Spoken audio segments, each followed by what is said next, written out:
filled in. I think it can age.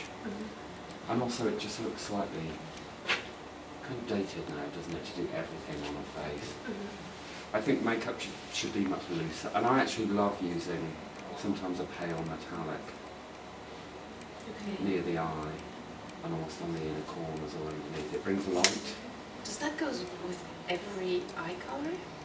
Yeah, I'm talking about like a champagne colour or something flesh.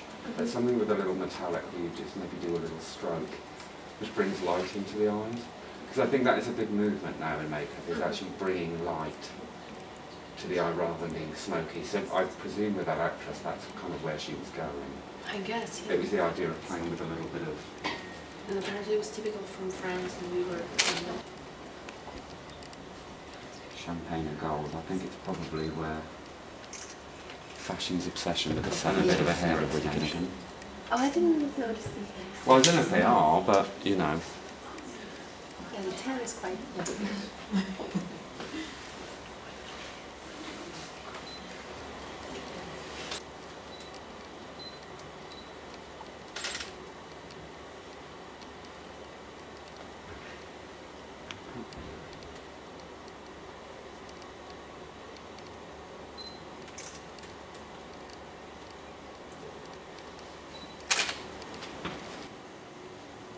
Is if you line in a waterline, but then also kind of dot it in between each eyelash and slightly outside, and then you can just take an eyeshadow blending brush and just kind of brush it off.